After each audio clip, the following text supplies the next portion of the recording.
Bueno, yo creo que todos nosotros nos podemos hacer una pregunta. ¿Qué pasa cuando alguna iniciativa que yo tomo, algún plan que inicio, algún proyecto, algún sueño, no funciona, no sale bien, me sale mal? ¿Y qué tal si cuando es repetitivo en mi vida el que las cosas no me salen bien, el que continuamente fracaso en esos planes, en esos sueños, en esos objetivos, en esas cosas que yo anhelo ver? Básicamente no me prosperan, no llego a feliz término, no llego al objetivo que anhelaba y que yo quería. Y vamos a ver en la Biblia, porque hay algunas pistas muy claras para que nosotros empecemos a identificar en nuestra vida cuáles son aquellas cosas que tenemos que dejar y cuáles son aquellas cosas que tenemos que adquirir para que todo lo que hagamos prospere, llegue a feliz término, llegue a donde nosotros queremos llegar, llegue a donde Dios quiere llegar, llegue a cumplirse esa voluntad de Dios en nosotros. Y es lo que dice la palabra de Dios: amado, yo deseo que tengan vida y la tengan en abundancia. O sea, que en todas las áreas de nuestra vida haya abundancia en las manos de Dios, en el plan de Dios y en la voluntad de Dios para cada uno de nosotros. Eso lo vamos a leer en el capítulo 1 de Salmos, en los versículos 1 al 3. Vamos a leerlo y dice así: bienaventurado el varón que no anduvo en consejo de malos, ni estuvo en camino de pecadores, ni en silla de escarnecedores se ha sentado, sino que en la ley de Jehová está su delicia, y en su ley medita día y noche. Será como árbol plantado junto a corrientes de aguas, que da su fruto en su tiempo, y su hoja no cae, y todo lo que hace prosperará. Entonces, estos versículos terminan con una frase que nosotros anhelamos: y todo lo que hace prosperará. No dice y algunas de las cosas que haga van a prosperar. No dice y prosperará si hace esto. Es enfático: y todo lo que hace prosperará. Entonces es interesante devolvernos y analizar los versículos anteriores para ver si en nuestra vida tenemos esas características de las personas que todo lo que hacen prosperará. Entonces empecemos con el versículo 1. Dice así: bienaventurado el varón que no anduvo en consejo de malos.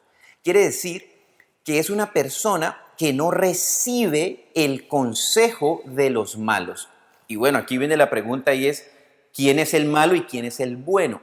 La fuente del consejo yo necesito analizarla, necesito saber si de las personas que yo estoy recibiendo consejo, esos consejos son sabios, están fundamentados en Dios, en la voluntad de Dios y en su palabra. Yo necesito rodearme de personas que me den consejo bueno a la luz de la voluntad de Dios y no a la luz del conocimiento y la experiencia humanos, que son limitados y que van mucho más sujetos al espacio y al tiempo. Entonces, primera pregunta: ¿de quién recibo consejo?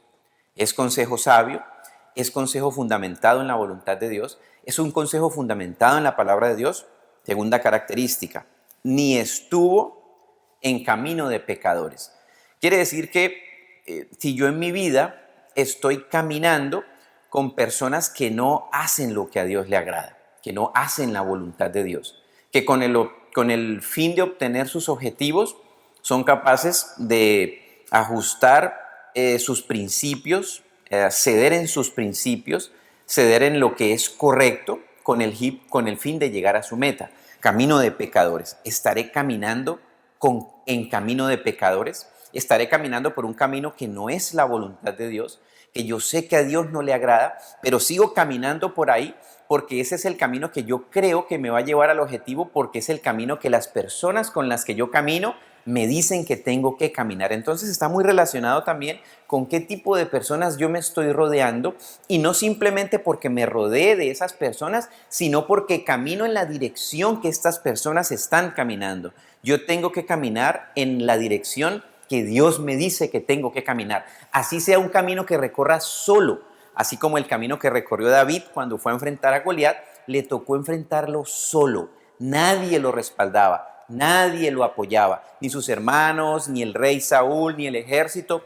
Todos estaban esperando que él fracasara y que perdiera con Goliat, pero él solamente escuchaba la voz de Dios y caminó ese camino solo. Muchos de los caminos espirituales que nosotros tenemos que caminar, los tenemos que caminar solos, solamente escuchando la voz de Dios, que es el que me dice por dónde tengo que seguir para enfrentarme a ese Goliat y derrotarlo en el nombre del Señor.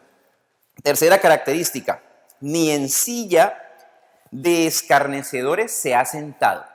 La silla de escarnecedores tiene que ver cuando yo me siento a juzgar a los demás, a escarnecer a los demás, a hablar de los errores de los demás, a hablar de los errores de lo que me rodea, los errores del pastor, los errores de mi papá, mi mamá, de mi jefe, de mi familia, del gobierno.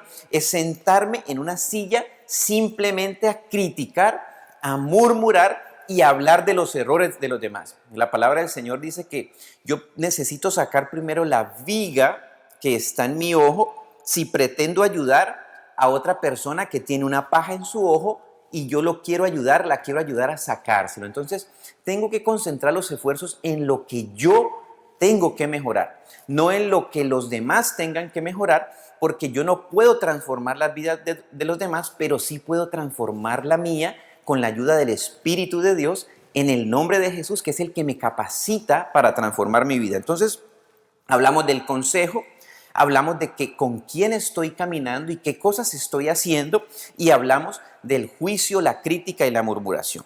Versículo 2. Sino que en la ley de Jehová está su delicia. Y este sino está relacionado con debo dejar de hacer todo lo anterior y sustituirlo por lo que viene en el versículo 2 después de la palabra sino. Sino que en la ley de Jehová está su delicia. ¿A qué se refiere ese versículo? Que la palabra de Dios para nosotros sea un deleite, que estudiar la Biblia sea un deleite, que ir a escuchar una predicación sea un deleite, que cuando me reúno con otras personas que están buscando el crecimiento espiritual, yo me deleite en hablar de lo que la palabra de Dios dice, lo que Dios les ha revelado a ellos, que yo les diga y les enseñe lo que he aprendido de la palabra de Dios. Entonces se vuelve un deleite, se vuelve mi tema, se vuelve algo que yo quiero hablar, algo por lo cual yo quiero invertir más tiempo en mi vida, adquirir más aprendizaje y más enseñanza de la palabra de Dios. Entonces, en la ley de Jehová está su delicia y en su ley medita día y noche. ¿Qué quiere decir que en la ley del Señor meditemos día y noche? Que se vuelve la palabra de Dios un estilo de vida para mí, que la llevo a donde quiera que vaya, que yo me comporto de acuerdo con la voluntad de Dios si estoy en mi casa, puertas para adentro, donde mi familia me conoce en la intimidad, pero que una vez cierro la puerta de mi casa y voy a la calle, me sigo comportando de acuerdo con lo que Dios dice en su palabra. Cuando estoy en el trabajo, cuando estoy quizás en medio de una situación difícil, en la calle, en el colectivo, en el bus, en el tráfico, en medio de la ciudad, cuando el ambiente es tenso y cuando los ánimos se ponen tensos, ¿me comporto todavía conforme a la voluntad de Dios? Bueno, a eso se refiere que en la ley del Señor medite día y noche, ¿verdad? Entonces, necesito apartar tiempo para conocer la voluntad de Dios, conocer su palabra, crecer en el conocimiento de su palabra. Versículo 3, vienen las consecuencias de dejar lo que dice el versículo 1, dejar el consejo de malos, dejar el camino de pecadores, dejar la silla de escarnecedores, adquirir conocimiento de la ley de Dios, meditar en ella y crecer en la palabra de Dios. Y viene la consecuencia de esto en el versículo 3, será, es futuro, será, es una consecuencia, será como árbol plantado junto a corrientes de aguas, que da su fruto en su tiempo y su hoja no cae y todo lo que hace prosperará. Lo interesante es que la palabra de Dios hace una comparación de un árbol que está plantado. Fíjense que no dice que es un león, un ciervo, un oso, que se mueve, que corre, no, está estático, está quieto, no se mueve, porque está enraizado y cimentado en Jesucristo, en la obra que Jesucristo hizo en la cruz, en el perdón de los pecados en la cruz, en el amor del Señor. Y para eso yo necesito estar arraigado en Jesucristo, arraigado en su palabra, que esas raíces de mi vida van y se alimentan del agua de la palabra de Dios, que es la que me hace crecer espiritualmente. Y ojo con lo que dice aquí, damos fruto en su tiempo, en las áreas de nuestra vida en las que nosotros estamos cimentados en el Señor, en su palabra, vamos a ser fructíferos. En aquellas áreas en las que no somos fructíferos es porque ciertamente nuestras raíces no están en el Señor, no están en su palabra, no están en lo que Él dice, en lo que Él estableció, en su voluntad. Dice, y su hoja no cae. ¿Qué significa para un árbol que su hoja no se caiga? La hoja es la que recibe el calor del sol y en ese proceso de fotosíntesis se genera la savia, que es lo que le da vida al árbol en su totalidad y hace que sea un árbol fructífero. Entonces, si se le cae la hoja, no hay forma de que genere vida. Entonces, nosotros vamos a ser árboles fructíferos que no vamos a perder las hojas en esta comparación tan hermosa que hace el Señor en su palabra y que por ende vamos a ser fructíferos y todo lo que hacemos prosperará. Así que es tiempo de revisar cómo está nuestra vida, qué consejo estamos recibiendo, con quién estamos andando, qué camino estamos recorriendo y si nos hemos sentado en una silla para juzgar a los demás. Es tiempo de ir a buscar la palabra del Señor, es tiempo de ir a cimentar nuestras raíces en el Señor, en su palabra y dejar que esa agua de la palabra nos haga crecer espiritualmente para que en todas nuestras áreas demos fruto. Un abrazo para todos y para todas. Les mandamos desde Alimento Espiritual y declaramos que la palabra de Dios llega hasta lo último de